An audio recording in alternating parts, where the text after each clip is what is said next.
Hello? Hi. Okay, go lay down. Go.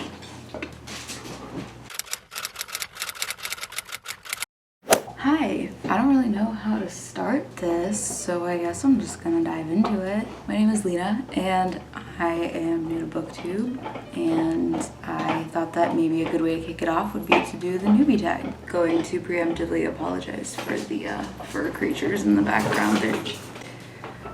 Thought maybe everyone could sit quietly.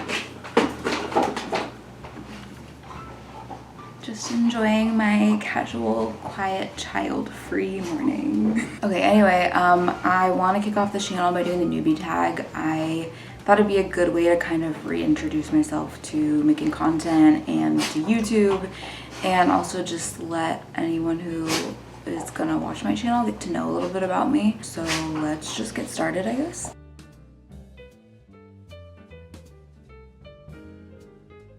Technically, I started this channel in 2018, I think it was. It was going to be a vlog channel. I was in college and I was working towards transferring from a university to a film school in Los Angeles, but a lot happened, mainly the pandemic, also other things that maybe we don't need to get into right now. Like maybe I'm just like not gonna totally trauma dump in like my first video in I don't know how many years. But it started as a vlog channel, and I mean I mostly stopped making content because I just had a life that wasn't really suitable for it anymore. I wasn't doing anything in my everyday life that I felt like would make good content, or at least content that I was proud of, or that like I would want to watch, so why would other people want to watch it? I didn't really have time to make any other sort of content on the side, but now I've gotten really into reading and booktube and book talk and bookstagram and just the whole online community of readers, and it's something that I am very passionate about and very eager about, and it inspired me to want to start making content again. So I guess I'm not really starting this channel, but I am officially rebranding it now.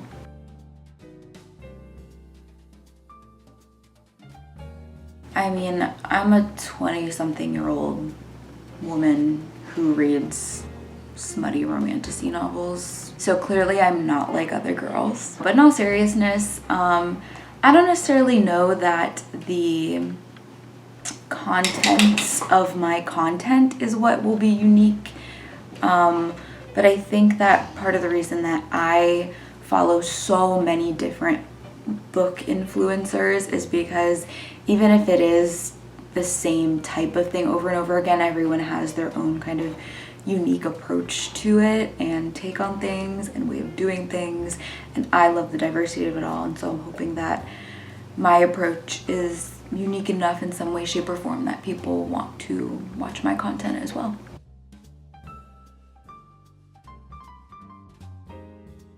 This is a loaded question. I feel like I want to say because it's such a great escape from reality and it's therapeutic for me, but then I don't know, because sometimes like I look like this when I read. On my bathroom floor right now. Literally, you're a man. Why are you talking? Why are you talking? What the fuck? This book is a form of self-harm.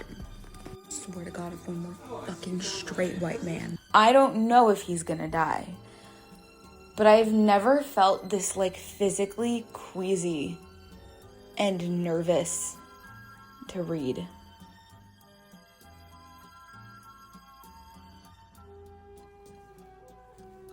So I guess my answer remains the same, but it's hard to actually put into words. I think if you are a reader, you get it. Even if I am not sobbing over a book or getting angry over a book or whatever other maybe negative emotion I'm having while reading, it's not tied to the fact that I'm reading. It's because I'm so engrossed in that world and those characters, and I think it's really amazing how just text on a piece of paper can make you feel so many things. And I also just think that a lot of universal concepts and feelings are explored in at least the types of books that I read, and they've helped shape me into the person that I have become and am still becoming.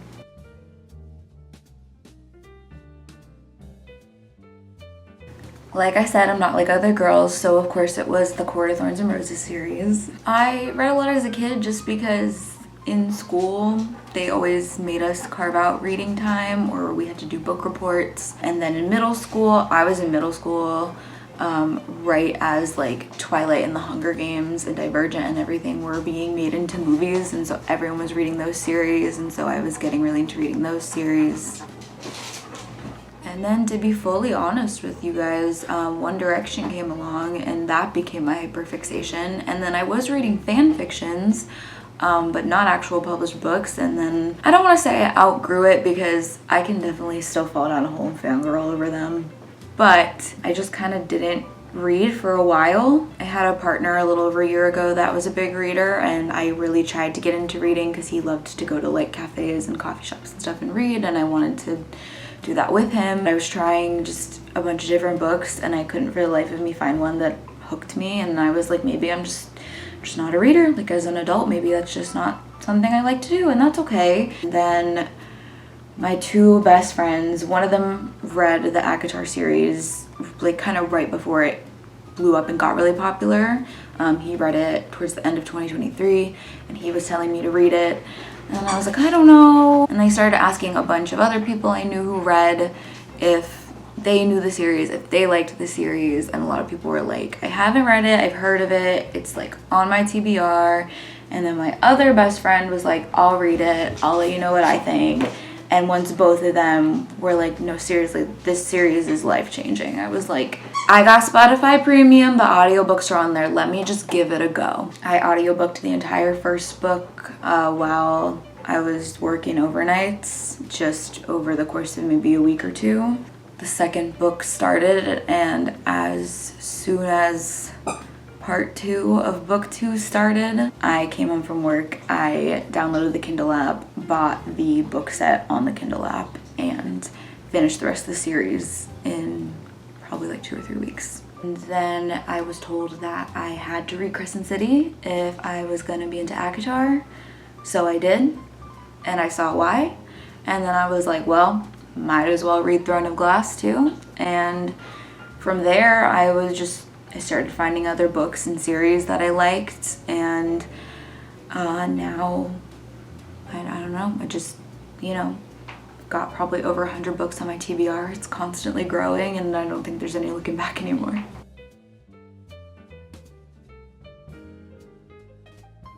I think the simplest answer is just getting people to watch my content, and that was something that I came to terms with when I realized I wanted to start making this content and this channel, which is why I had to make sure that I was making it because I genuinely loved to, and not just because I wanted people to see it. And I think that I can confirm that this is something that I just constantly think about and talk about all day, every day anyway.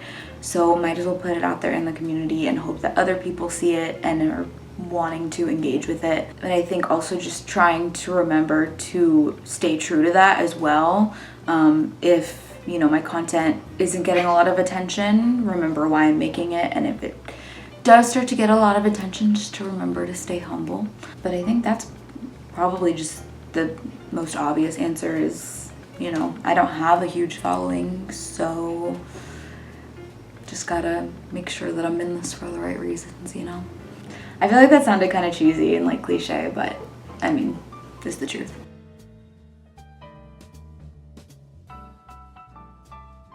For the most part, I just read in my bed. I'd love to have like a little reading nook, but unfortunately I'm in my mid-20s, and in the state of the economy, I'm lucky to be able to afford this apartment, let alone any kind of space with like a fancy corner dedicated just to reading. I do try to go to like coffee shops and bookstores and stuff to read as well, just for a change of scenery and to get out of the house. However, I am somebody who like very much wears my emotions on my sleeve while reading, so if something is gonna make me cry or make me laugh or make me angry, I am not good at containing that in public. So I kind of rarely read in public. I also tend to be like very much a late night reader. Like I'll open my book up at 10 p.m. and I'll stop reading at like 1 a.m.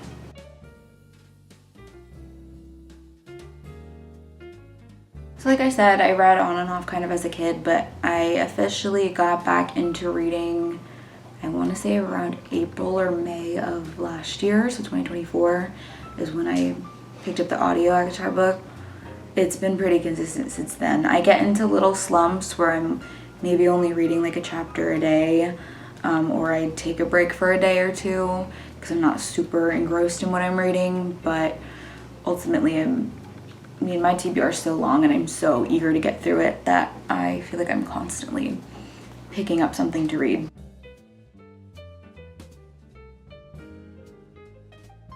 If you can't tell by my bookshelf here, I don't know if you can even really see the titles, a lot of romantasy. I love the big four, so Akhtar, Throne of Glass, Crescent City, Fourth Wing. And then I do like dark romance, but not super dark.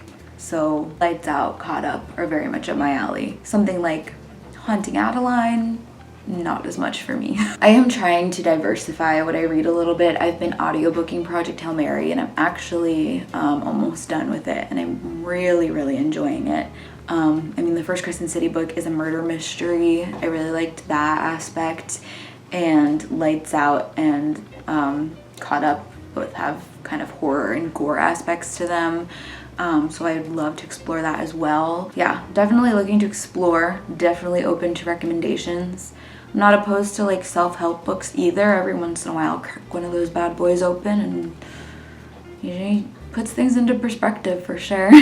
Okay, that's all the official questions for this tag, but I do see a lot of Bookstagrammers answer sort of get to know me questions a lot.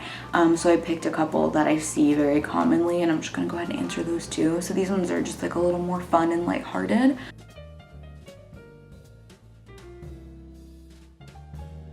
I can't stand for the life of me a third act breakup, and I don't know why literally like every contemporary romance wants to do it, especially because something that I do love is an enemies to lovers trope.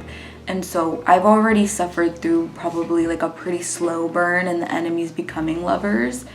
Just let the enemies keep becoming lovers. There can be a plot twist without a third act breakup. Every once in a while, I think the third act breakup is necessary for the plot and I don't mind it, but a lot of times it's just like there to be there. I love a grumpy sunshine dynamic, but more so when the girl is the grumpy one. I really like forced proximity. As cheesy as it is, I do really like the one bed trope. I do really like the he or she has a nightmare trope. It's like the same shit, but I eat it up every single time. Oh, I can't stand a pregnancy trope, and it's becoming so common and I can't stand it. And I know that's something that a lot of people really don't like.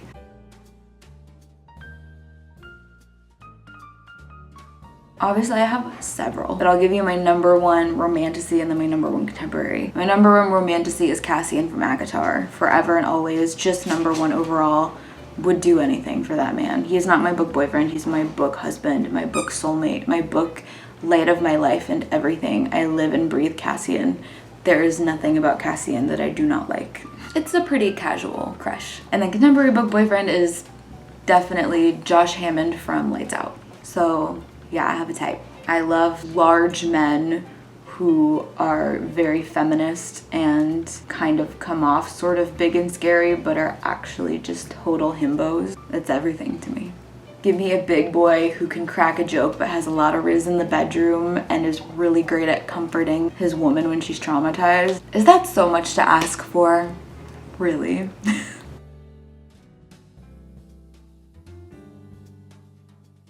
I mean, based on my book boyfriend answer, I'm sure it's no secret that Nesta Archeron is the first one that comes to mind. Either Nesta or Aelin from Throne of Glass. But there's a lot of good ones out there. There's like not a single female in the Throne of Glass series that I don't just absolutely love and fucking respect the shit out of. By Kingdom of Ash, every single one of them was pulling their goddamn weight, and they are all bad bitches.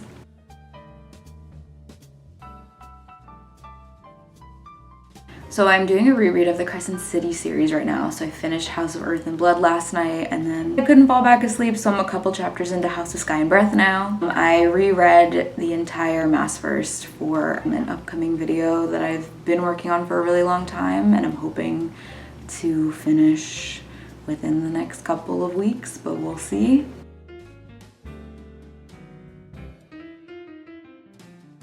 As a booktuber, I would say, similar to what I said earlier, just definitely staying true to why I started making content. I'm not holding myself to an upload schedule just yet because I want to make sure that all the content I make is content that I actually worked hard on and am proud of, and something that I didn't just like feel rushed to make. I would say some longer term goals is I would love to become a big part of the online book community and be someone that people look to for opinions and recommendations and actually want to hear what I have to say and people watch my content. But again, like I said, as long as I'm enjoying making it, I think that's probably just what matters the most, whether 5 people watch my videos or 5 million people watch my videos. As long as I'm enjoying what I do, that's a good enough reason to keep on doing it. And then in terms of goals as a reader, I think just diversifying the genres that I read. I don't think I'll ever stop reading romantasy because I just love it so much. But like I said, I would love to get more into maybe some thrillers or some murder mysteries, maybe some science fiction. Like I said, I'm really enjoying Project Hail Mary, but that wasn't something that's ever really caught my eye before, so I guess we'll see. And then also just high fantasy without the romance aspect, or where the romance aspect is very much like a minor subplot. I recently read the first Mistborn book by Brandon Sanderson and I really enjoyed it, and I do want to finish the trilogy. I think it would be really cool to explore the Cosmere, but that'll probably likely be much further down the line. So that is my newbie tag. I hope you guys enjoyed it. I hope that you guys learned some stuff about me. I hope this was a good little reintroduction to my channel for people who used to watch my stuff back in the day. Like I said, I have a pretty big project that I'm working on in terms of Sarah J. Maas's universe that I'm hoping to be done with somewhat soon. So be on the lookout for that. I'm very eager. But otherwise, thank you for watching, and I'll see you next time.